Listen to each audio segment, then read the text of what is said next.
तीन दाम्पत्य जीवन टूटने के कगार पर है। एक छोटी सी गलती तीनों दाम्पत्य जीवन के बीच में इस तरह से पहाड़ बनकर खड़ा है,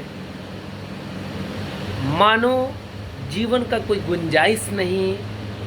एक तरह से जीवन भी बोझ बनने लगा है, बोझ सा बन गया है। जी हाँ, तीनों दाम्पत्य जीवन मेरे पास है और तीनों दाम्पत्य जीवन को बचाने के लिए मैं रमेश सिंह चंदन एडवोकेट, बतौर एडवोकेट और एक समाज के लोग होने के कारण, समाज के अंग होने के कारण मैं अथक प्रयास कर रहा हूं और न्यायालय से हटकर मैं लगातार प्रयास कर रहा हूं कि शायद मैं तीनों दाम्पत्य जीवन को बचाने में कामयाब हो जाऊं।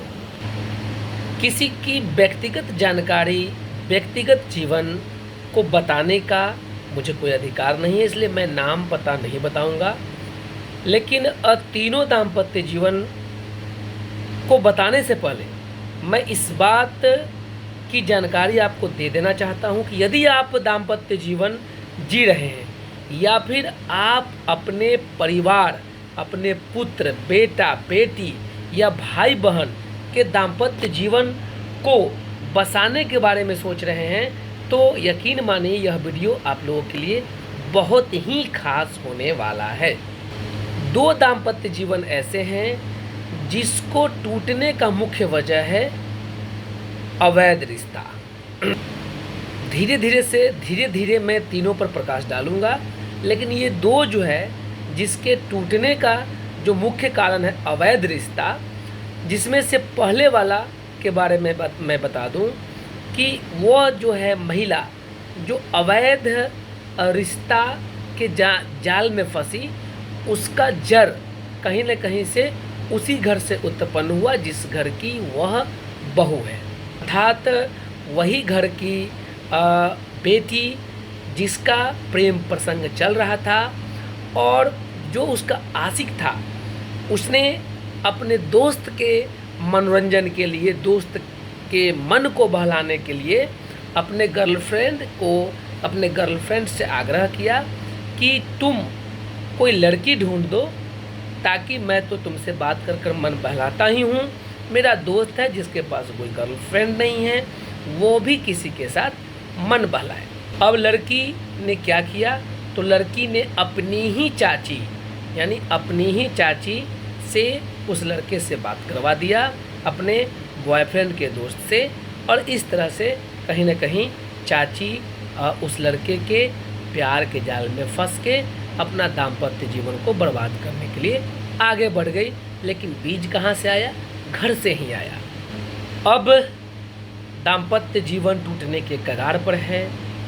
कहीं न कहीं महिला से गलती हुई है, लेकिन फिर भी मैं वह दाम्पत्य जीवन इसलिए बचाने के प्रयास में हूँ कि हस्बैंड तमाम चीज़ों को जानने के बाद भी अपने पत्नी को रखने के लिए तैयार है और लड़की को अपनी गलती का एहसास हो चुका है।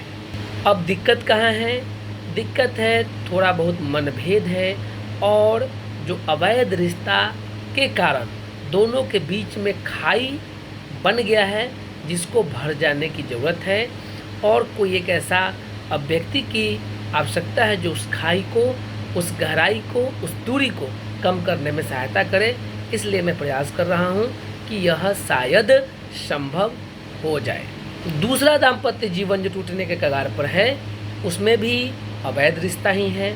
वो कैसे हुआ कि घर के ही लोग यानी अपना कजन घर में आता था, जाता था, और अपने ही बड़ा भाई, उम्र में 4-5 साल बड़ा भाई की पत्नी को अपने प्रेम जाल में फंसाया, और वो भी फंस गई और दोनों एक दूसरे के रिलेशनशिप में आ गए। अब दोनों के कारण हंसता खेलता दाम्पत्य जीवन टूटने के कगार पर है। उस दाम्पत्य जीवन को भी मैं बचाने के प्रयास में हूँ, इसलिए कि कहीं ना कहीं से लड़का से मेरा बहुत ही नज़दीकी है, और लड़का आज भी अपने पत्नी को रखना चाहता है, लेकिन पत्नी को अभी तक अपनी गलतियों का एहसास नहीं हुआ है, लेकिन उधेड़ बुन में है। इसलिए मैं प्रयास कर रहा हूँ कि शायद इसमें भी मैं सफल हो जाऊँ, और इस दोनों मुकदमा को सॉल्व करने के लिए मैं लगातार प्रयास कर रहा हूँ, न्यायालय में भी और न्यायालय के बाहर भी। अब जो तीसरा है, जो दाम्पत्य जीवन एकदम से क्रिटिकल पोजीशन पर है, वो क्या है, वो सुनकर आप लोग बहुत दंग रह जाएंगे। आप लोगों को सुनना चाहिए। एक कहावत है, एक गाना है कि बचपन के प्यार भूल नहीं जाना रे, बड़ा ट्रेंड किया था। लोग अपने बचपन के प्यार से जोड़ कर देख रहे थे। लोग अगर बच्चा है तो प्यार करने के बारे में सोच रहे थे, लेकिन किस तरह से बचपन का प्यार दाम्पत्य जीवन यानी नवनिहाल यानी दाम्पत्य को मुसीबतों के जंजाल में धकेल रहा है, एकदम से जीना मुश्किल किए हुए है। मैं बताता हूँ, बचपन का प्यार था, स्कूल के ज़माने से कॉलेज लाइफ में दोनों को प्यार हुआ, मोहब्बत हुआ, करीबी हुई, दूरियां मिटी और दोनों एक दूसरे के प्रति समर्पित हो गए।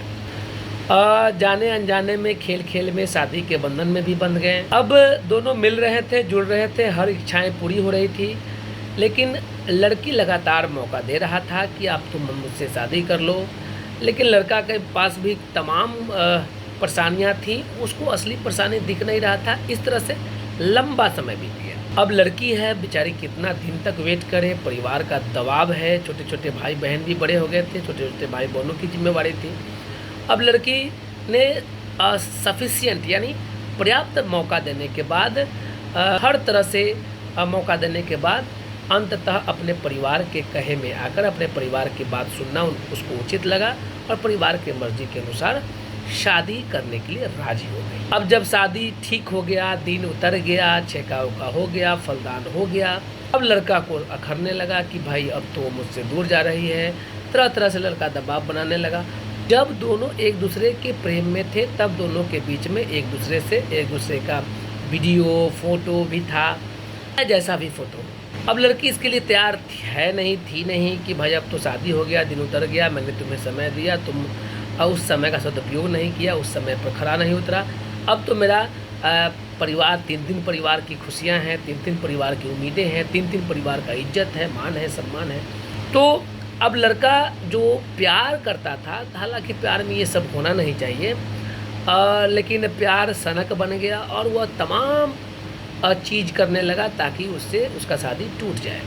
हालांकि सभी एक जैसे नहीं होते हैं। कुछ परिवार सही मायने में बहुत समझदार होते हैं, बहुत महान होते हैं। लड़की का शादी जहाँ ठीक हुआ था, वो लड़का बहुत समझदार था, परिवार बहुत समझदार थे, तो शादी हो गई। लेकिन आज भी शादी होने के लगभग 2-3 महीना बीत जाने के बाद भी जो आशिक था, जो मजनू था, जो सही समय पर खुद को साबित तो किया नहीं, और आज लगातार उसके नवनिहाल दाम्पत्य जीवन को तोड़ने का प्रयास कर रहा है।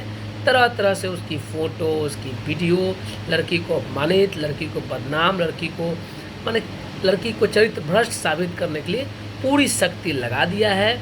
यहाँ तक कि लड़की के पति, ससुर, भैंसुर, पूरे ससुराल वाला, गांव देहात, सब जगह उसका फ़ोटो और उसके बारे में तरह तरह के बोलकर अपने संबंध के बारे में इस तरह से परेशान किए हुए है, मानो वह प्यार करने वाला नहीं हो, वह सनकी हो। इस तरह से नवनिहाल दाम्पत्य जीवन मतलब एकदम क्रिटिकल पोजीशन पर है। और मैं रमेश सिंह चंदेल अपनी पूरी सामर्थ्य के अनुसार, अपने बुद्धि विवेक के अनुसार उसको भी बचाने पर लगा हूँ, और मैं प्रयास कर रहा हूँ कि लड़का को भी कुछ ना हो, क्योंकि वो भी किसी माता पिता का संतान है, किसी का बेटा है, उसका भी भविष्य है।